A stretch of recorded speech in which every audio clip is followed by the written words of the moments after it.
Praise the Lord, such a joy to see you all. இன்னைக்கு ஒரு Bible verse நம்ம பார்ப்போமா? உம்மை உறுதியாய் பற்றி கொண்ட மனதை உடையவன் உண்மையை நம்பியிருக்கிறபடியால் நீர் அவனை பூர்ண சமாதானத்தில் காத்து. இப்ப நம்ம படிச்ச வசனத்திலேயே உங்களுக்கு புரிஞ்சிருக்கோம் நம்ம என்ன பேச போறோம்னு. எஸ், நம்ம சமாதானத்தை குறித்து தான் பேச போறோம்.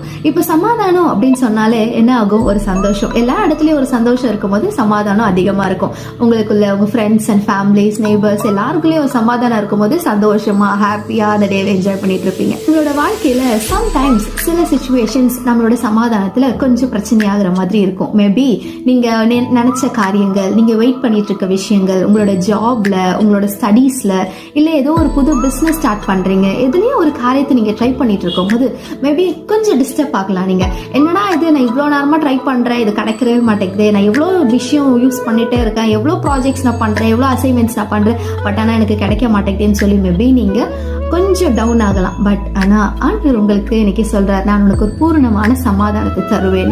ஸோ உங்களோட வாழ்க்கையில ஆண்டவரோட சமாதானம் உங்களுக்கு கிடைக்கும் போது எல்லா விதமான பிரச்சனைகளுமே மாறிடும். எல்லா சக்சஸான ஒரு காரியங்களையும் ஆண்டவர் உங்களுக்கு தருவார். நீங்க எவ்வளவு நாள் ட்ரை பண்ணிட்டு இருக்கீங்களோ அந்த ஒரு காரியத்தை ஆண்டவர் சமாதானத்துக்கு ஏதுவாக திருப்புவார். எப்பவுமே நம்மளோட ஆண்டவர் எதையுமே நம்மளுக்கு கஷ்டத்தை கொடுக்குற மாதிரி ஒரு காரியத்தை கொடுக்க மாட்டார். எல்லா காரியமும் நம்மளோட லைஃப்ல தராரு அப்படின்னா அது சமாதானத்துக்கு ஏதுவாக தான் நம்மளோட லைஃப்ல எண்ட் ஆகும். சோ அதை விசுவாசிங்க, அதை நம்புங்க. நம்ம பைபிள்ல இன்னொரு வசனத்தையும் நம்ம பார்க்கலாம்.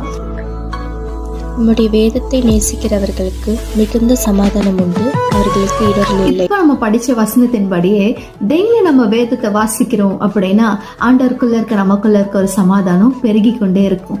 லைக் ஒரு எக்ஸாம்பிள் சொல்லலாமே. லைக் ஒரு எக்ஸாம்பிளா ஒரு 2 ஃப்ரெண்ட்ஸ் இருக்காங்கன்னு வச்சுக்கோங்களேன். அந்த 2 ஃப்ரெண்ட்ஸ்மே எல்லாமே ஒன்னாதான் சேர்ந்து செய்யறாங்க. ஸ்டடீஸ்லயும் சரி, ஜாப்லயும் சரி, எல்லாத்துலயுமே ஒன்னாவே சேர்ந்து செஞ்சுதான் சக்சஸ் பண்றாங்கன்னா அதுல ஒரு ஃப்ரெண்டோட மைண்ட் எப்படி இருக்கும்? இவ என் கூடவே இருந்தா கண்டிப்பா எல்லாமே சக்சஸ் ஆயிடும், நாங்க 2 பேர் சேர்ந்து செஞ்சா எல்லாமே நல்லபடியா முடிஞ்சிரும் அப்படின்னு உலக பிரகாரமான காரியத்துல இருக்க மனுஷங்களுக்கே அந்த மாதிரி ஒரு தாட் இருக்கும் போது, அப்படியேப்பட்ட தேவன் நம்ம கூட எவ்வளவு பெரியவர், அவரு நம்ம கூட இருக்கும் போது நமக்கு எல்லாமே சக்சஸ்ஃபுல்லா தான் ஆண்டவர் மாற்றி தருவார். எல்லாமே உலகத்துல இருக்கிற ஒரு டெம்பரவரியான ஒரு சமாதானம் இல்லாம ஒரு பர்மனண்டான சமாதானத்தை ஆண்டவர் தருவார்.